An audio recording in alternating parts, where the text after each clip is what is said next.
I don't need a birthday present for the rest of my life. Just listen. Please. Welcome to episode 2 of Quarantine Corner. That wasn't planned. I didn't know she was going to do that. Okay. If this episode looks a little bit different, that is because I switched lenses, switched up some setup stuff here, and let me know if this looks better or worse. We're going to try to be as concise as possible today. Bulk Barn was strange because it was essentially empty of people, but it was full of everything else. Yeah. From soup mixes, flour, sugar, salts, beans, pasta, all of the things that the big grocery stores sold out of a few days ago. I guess people didn't think to go to Bulk Barn, or maybe they just restocked. I don't know. Either way, if you need any sort of dried goods, definitely check out Bulk Barn. Again, not sponsored, just trying to keep you in the loop. Yeah. And in this episode, what do you mostly want to talk about before we get any further? Let's talk about, where do we start? There's so much. Well, let's avoid speculating on what could happen. Let's talk about accountability. I like that word. That's one of your favorite words. People that know me know I love that word. Mm-hmm. Why do you know me so well? Why do I like accountability, Brittany? Because it requires self-reflection. You have to know yourself well to hold yourself accountable. You have to set standards for yourself, being responsible for your actions and the outcomes of your inactions, and essentially being an adult, right? Like we're raised from the day we're born, right? And we grow up and become adults, hopefully, and are able to make our own choices to take care of ourselves. Unfortunately, I don't think everyone develops that. Is it developed? Or is it taught? Is it developed? I don't know. But like when I was a kid growing up, if you made a mistake, you were held accountable. Right. And if that means you got a good old-fashioned Croatian Serbian butt whooping, mm-hmm. that's what you get. And I mean, I remember like 4 or 5 instances where like child Serge was an idiot and did not listen and went against what his parents told him to do, and I got beat for it. Mm-hmm. If you believe in corporal punishment, mm-hmm. I used to say capital punishment, and then I realized that those two are very different. So if you believe in spanking your child, I mean, we're getting away from that now in today's society, and I mean, there's a fine line. Actually, no, it's not a fine line. It's a very clear-cut line between being abusive and being disciplinary. So I understand that kids that are getting abused are very much. Yes, totally. It's a separate different case. Yeah. But if you get a little spanking on your butt, mm-hmm. I don't think there's anything wrong with that. I was raised with that, and that's essentially where my accountability and sense of accountability, I think, comes from, is that if you screwed up as a kid, there's direct consequences. So now there are direct consequences, except it's not a spanking, it's potential pneumonia and getting people around you sick. Potential pneumonia and not enough ventilators or ICU beds to take care of you if it progresses further than you think it could. So we'll kind of keep a trend of going through the stats really quickly. So currently it is March 16th at 6 p.m. basically. 181,815 total cases. Just over 7,100 deaths. And 78,000 have recovered. But that counts on 67,000 have recovered in China. And so the whole accountability thing, in terms of on a country-wide scale, sorry, I just saw Italy's numbers. In my opinion, Italy is being very transparent with the numbers. They're There's testing another Serge favorite word. Transparency. They don't have a culture of needing to save face. And so they don't have ulterior motives for fudging the numbers. I'm not sure how I feel about Japan's numbers right now, because I know they're man. desperately clinging on to hosting the Olympics, and that's my opinion. But huge burden on that entire economy. Oh, their economy will collapse if they can't host the Olympics. It already did once. Yeah. I know. They have the worst luck when it comes to hosting the Olympics. This Why, is the Japan? second time. Why are you hurting me? I wanted to come see you this summer. I can't now. So we initially were both going to go to China this summer. I was planning on going back there and teaching there this summer, and Serge was going to come with me and do a lot of filming and photography, and then hop over to Japan. For a trip that I've been planning for 5 years. 5 years. Yeah. 5 years of planning and saving. When this whole thing started in January, I was like, I don't know, because I was like a few days away from purchasing my high-speed train pass and looking into some like accommodations and tickets through other events. Right. But that changed very quickly. What did it for you? Like, when did you decide Japan's not going to happen for you this year? When the world's like first or second biggest economy locked down 800 million people. Yes. So yeah, for sure. That was like, yo, that's not good. And I mean, I'm pretty aware of things going on in the world on a bigger scale. I like to know, because I'm not from here, and seeing a country that's so focused on public perception and money and not and education and so education, those three pillars, and not the well-being of people. Yeah, they're priorities. Anyway, so for me, when I saw that this country was starting to lock down entire cities, I was like, they haven't done that in the past with previous viruses. No. Why is this one different? Exactly. So I kind of held off for a couple of weeks from purchasing train tickets, flight tickets, and everything else. And then the more that developed, the more I was just like, there's no chance I can go. And the fact that knowing that there's this new virus going around, they don't know the details of it yet. It's killing people. It's spreading rapidly, asymptomatically, human-to-human transfer. All of these things were known in January, and flights still kept going. So that, for me, I mean, I've been wearing that tinfoil hat since January, and try to stay consistently towards the microphone. People have been, laughing. A month ago, people were laughing at me for talking about this. And now it's here, but we're prepared. I enjoy being laughed at. I mean, I don't. Anyway, accountability. So let's talk about accountability. This is probably the biggest moment of our generation. Everyone that's alive right now, unless you were around for World War II or something like that, on a global scale, for something to impact North America. But I still have to say, World War II didn't impact It didn't get here. It did, correct. but we weren't on the front lines. We weren't on the front lines. North Americans. However,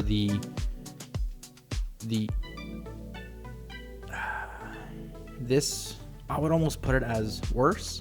Yeah. Just because of now we know better. Like, now we have technology. Yes. Now we have like faster airplanes, better medicine. We have the internet. We have so much that we didn't have, 60, 70, 80, 90, 100 years ago. Right. Through all the big crises that happened previously that impacted the entire world. Mm-hmm. And that's the part that really discourages me, is like, better. This isn't normal. That if you take, 10 seconds and think things through, that this isn't just a flu. Even if it was, why would so many large scale countries and businesses and so many things shut down? Like, nope, we're not dealing with this. Yeah. Besides liability. Right. And you look at all of the things that we learn in elementary school, maybe even high school too, right? We studied about the Black Plague, right? And we learned about history. We learned about the Spanish flu, and economics, and we never finished our stats. International relations. Oh yes, true. And just applying basic knowledge in math, exponential growth, all of these things, children, 5th graders know, and we're not graders. Exponential growth, but I'm just saying 5th graders in China might know. 5th graders in China, well, they do now. But yeah, these are all basic concepts that we learned. You don't have to have a PhD to understand this stuff, but because it hasn't hit home for us or our parents or our grandparents' generation, people are having a really hard time wrapping their mind around it. Okay, back to the stats. Yes, 78,000 recovered, allegedly, 7,100 dead, and 181,000 current active confirmed cases. Italy added 27,000, almost 28,000 cases today, and another 350 dead. 2,800. Oh yeah, I can't. Sorry. There was a wrong column. No, they added 3,300 cases. Okay. And another 350 dead. Iran, same thing. They added over 1,000 cases. Spain, 1,700. Germany, 1,500-ish. France, USA is not far behind France now. They're at 4,400, and France is at 6,600. Right. And change. So I mean, these numbers are adding up quick. Canada, we're sitting in that middle ground of, if we don't stop this basically this week, our cases are going to go from 400 to 1,000 plus in the next couple of days. Yeah.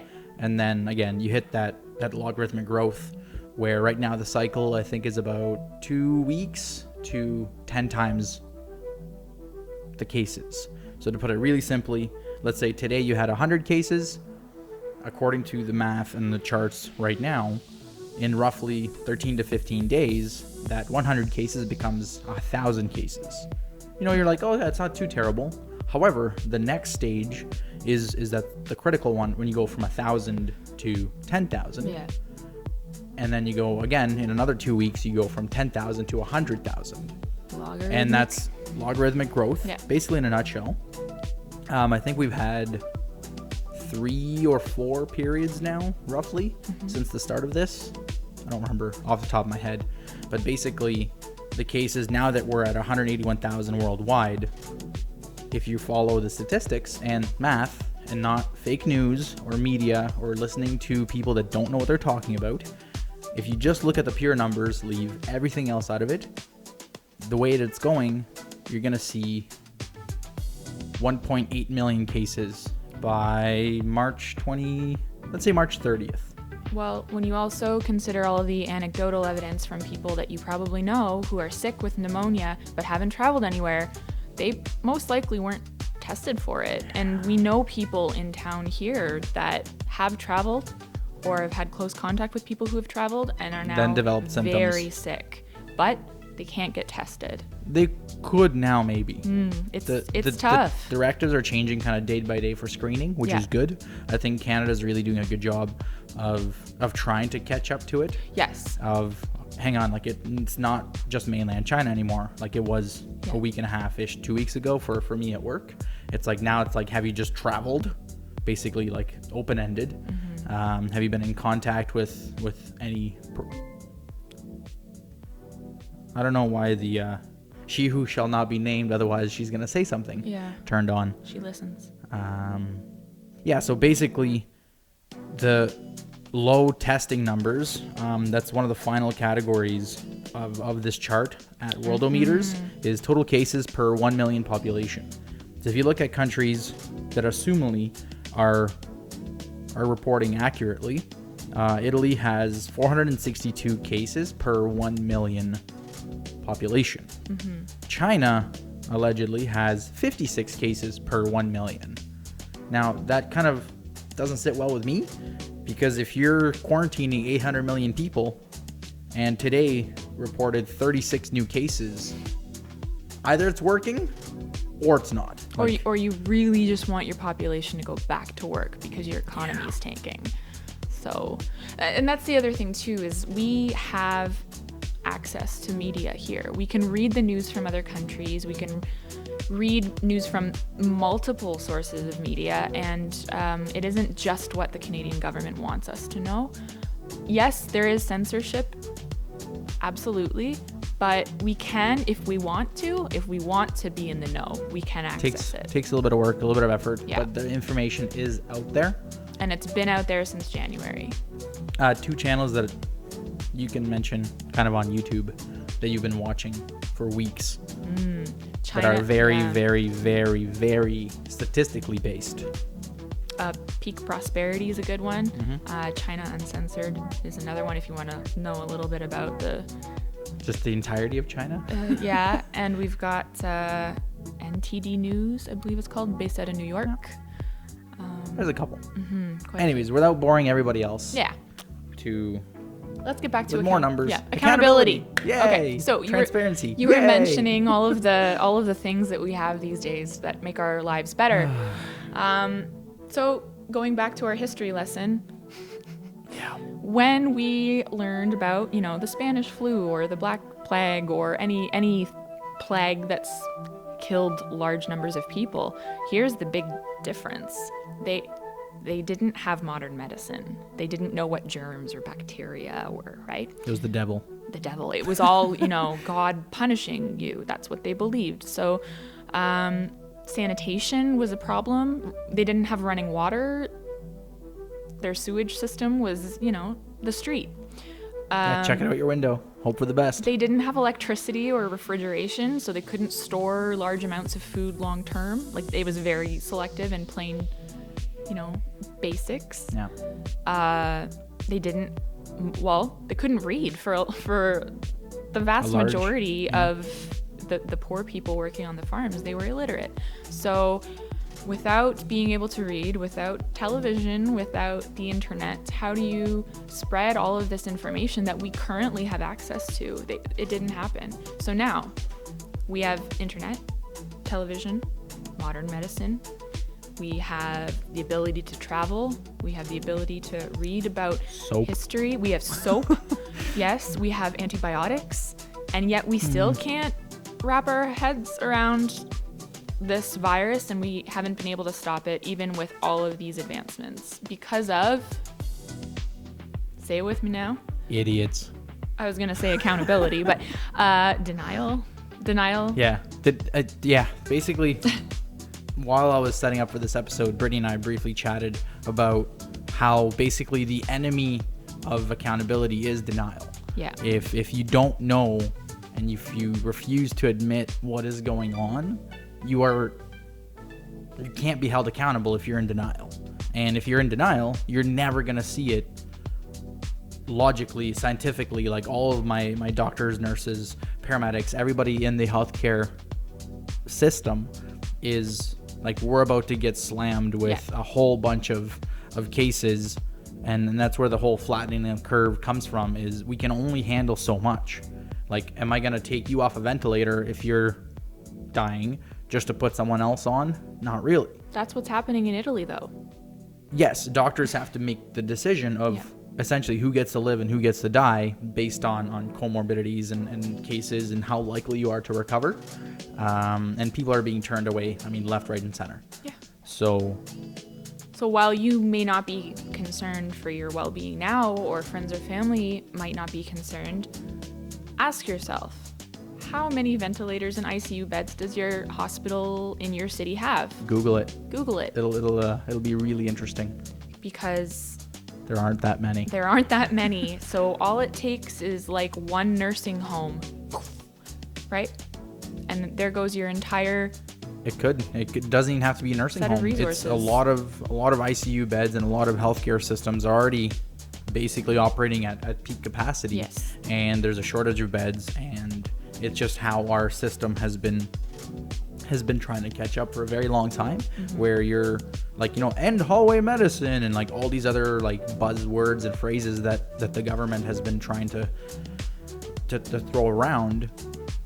At the end of the day, you're still like, these people are still in our hospitals even without a pandemic and an outbreak of people being idiots. And just calling it the flu and saying more people die than the flu. Okay, and it's but again, it's not based on what evidence? Because how can you even compare it to a virus that we've only known about for a few months, that hasn't even existed for a whole year? You're comparing it with a flu. statistical data that's been collected over a 12-month period with a virus that can last weeks, maybe a month in one person. The cases aren't resolved. If you actually look at the recovery rate compared to the fatality rate in the cases that are resolved or finished, 8% fatality. The other ones are still up in the air. It could go either way. So that is alarming. 8%? Yeah, I'm trying to find out. There, 8%. It's about 8% Yeah. deaths right now. However, another 6% is serious or critical. And I mean... And what about the people who died that weren't even tested? They're not counted in that, right? Yeah. So this episode is going to be a little more...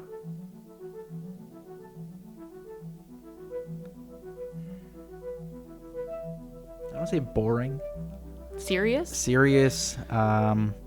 Life-changing events and responsibility. And our grandparents and our great-grandparents were called to war for their country, and they went and they did it. And now governments are asking us to stay home, and that seems to be too much to ask. And it seems just so ridiculous that people can sacrifice their lives for the well-being of their country, and yet modern day society and Western culture is so entitled that that's too much to ask. And you see it everywhere, like not in, I'm gonna, aside from the whole pandemic situation, just in daily life, like we were at the pet store today, and how many people were just too lazy to put their shopping carts back? I always laugh at Serge because he will...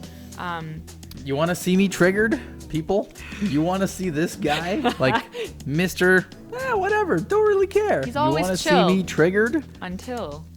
Don't put your shopping cart back and see what happens if I'm around. He'll roll the window down and say... Oh, no, not just roll the window down. I have personally, on several accounts, multiple times a year, I usually start very, very easily of, hey, there's a shopping cart return like 20 feet that way. About 90% of the time I'm met with beep, pure swear words and aggression, and I'm like, yo, like, why are you mad? Someone's calling you out for being lazy. Like, it's a beautiful day in July. Like, my car gets hit with a shopping cart all the time, and it's because of lazy, entitled people that do not want to go out of their way. If it's raining, if it's pouring, I get it. But my trigger warning is pretty much like one of the only ones is don't put your shopping cart back. The virus don't care. Yeah. There's the gentleman that runs Peak Prosperity. He basically nicknamed the coronavirus COVID-19 as the honey badger virus, and that's because you can't put it down. It doesn't care. It's relentless. It will get you eventually, and it's just be smart, please. So don't make it his problem. Don't make him. It's already my problem. It already is, but like, don't contribute to the problem. You have enough information at your fingertips if you choose to know about it, to not put him at risk, and by proxy me and the people and families of all healthcare providers. It's easy. Wash your hands, stay at home, be a nice human being. If you're going out for groceries and there's an elderly neighbor besides you, just knock on their door, talk to them through the window, kind of thing. Hey, do you need anything? It's really going to define how this generation behaves going forward. And I think it's a very, very rude awakening that instead of a bomb, we're left with a virus that, if you're being selfish and entitled and hoarding, you're going to have to live with that for the rest of your life. So if you can't put your own ego and your own beliefs aside and listen to the scientists and the doctors and the numbers rather than your political leader. Today Justin Trudeau announced that they're closing the border to non-Canadians and basically everybody except the US. Yeah. And he's urging Canadians to come home. That is the first step in what I think is going to be an actual lockdown of all services and facilities. Except for like grocery stores. Yeah, except for the pure necessities. And you can't drop news like that at once. No. I mean, China could because, hey man, don't shoot me. If I speak out against the government, they disappear. Yes. And this has happened countless times already during this outbreak. There are no guns in China except for the government and like maybe some gangs, right? So like it's easier to control. It's a nation that is based off of big brothers controlling and watching you, which is cool. I mean, that's what they do. That's their thing. Not my problem right now. But they're able to pile a 10-foot wall of dirt on the highway to prevent people from leaving and to weld people into their apartment buildings. They can do that. You can't do that here because there would literally be a civil war and people would be in an uprising, even though they're trying to protect the population. So just please come home, listen, wash your hands, sleep, eat healthily, do your normal daily duties, and just stay away from people. Social distancing works. You're able to help fight this, but if you are not willing to make a life change, to cancel your trip to your all-inclusive resort and all those things, you're on your own. I mean, I'm gonna lose sympathy, empathy, whatever the word is if you choose to go away from basically today on. The government has kind of said we're not going to repatriate you. We're going to try to help you, but this is going to get much worse before it gets better. Again, you don't have to wait for the World Health Organization to declare it as a pandemic. It's been bad for a while, but again, our culture has been, soft and waiting for someone else to blame. Blame it on the government. Blame it on the doctor. Blame it on the bats. Yeah. Or the pangolins or the snakes or whatever.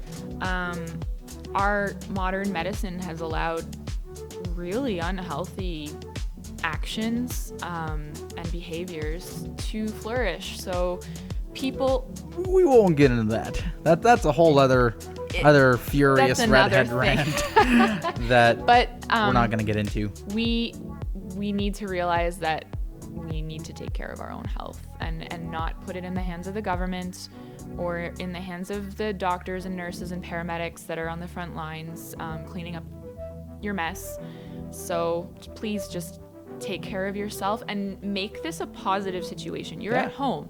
You got 2 weeks, most likely paid. You're at home. You have electricity. You have running water. You got Disney Plus. You got Netflix. You got all these things to waste your time with. DIY projects that you never have time for. Learn a new language. Learn how to cook some new dishes. Read some Do whatever books. you want. Like, there's so much you can do. No one's going to blame you for staying at home right now. Yeah. That's the way it should be. Personally, my opinion is if everything shuts down, everybody stays indoors, isolated, quarantined for the next 14 to 20 days, then you're going to know who has it, and hopefully you'll be able to treat it and catch up to it. Because China, even though they might have lied about their numbers and all that other stuff coming out of it, I think they still did buy the world a little bit of time by shutting down 800 million people, businesses, everything was shut down overnight, essentially. And Western culture, States, Canada, everyone else is slowly eating into that time. So that's why this isn't as funny and goofy as the first episode was. I just wanted to really, really drive the point home of how serious this is. And hopefully you listen. And if you don't, there's going to be recorded proof of dozens and dozens of scientists that have asked you and pleaded with you to just stay at home. Yep. Wash your hands. Don't be stupid. Neil deGrasse Tyson said this entire thing is a really interesting social experiment to let's see if people start listening to scientists again. Because at some point, people decided that experts don't actually know what they're talking about. Yeah. The world is flat and global warming isn't real, apparently. According to the masses. And viruses have political beliefs Yes. and apparently will act differently within the borders of various countries. So viruses don't have political leanings and they don't understand borders. So when you have flights going around the world, this is what happens. The virus don't care. They don't care. They don't care, but you should care. I care. Yeah. I'll get off of my soapbox now. I'm like... That's a stack of soap. Stack of soap. Hey, wash your hands. Wash your hands. We should actually get a soapbox. Maybe. And I can put a soapbox down and you can actually sit on it and rant if you want. Oh, I think you're supposed to stand on it. I don't know how this works either. So you can stand on it.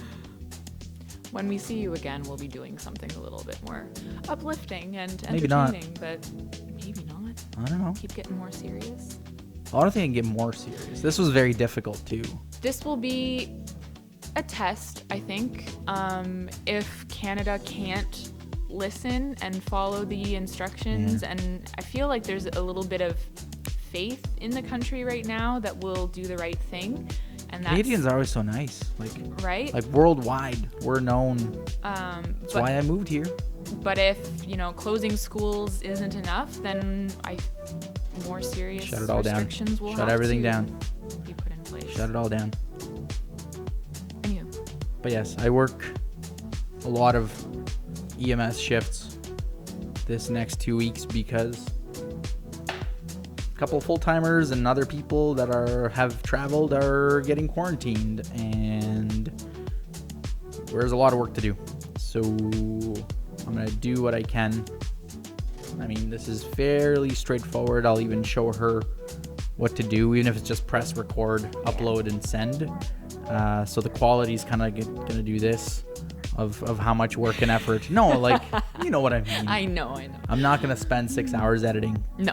This is gonna be a long episode, but it's all gonna be chunked together, toss it up. I'm gonna see about making this a podcast as well. I don't know how to do that yet. I think Spotify has a thing where you can listen. I don't need a birthday present for the rest of my life. Just listen. Please. That's all. See if I can nail this. Oh, I nailed it!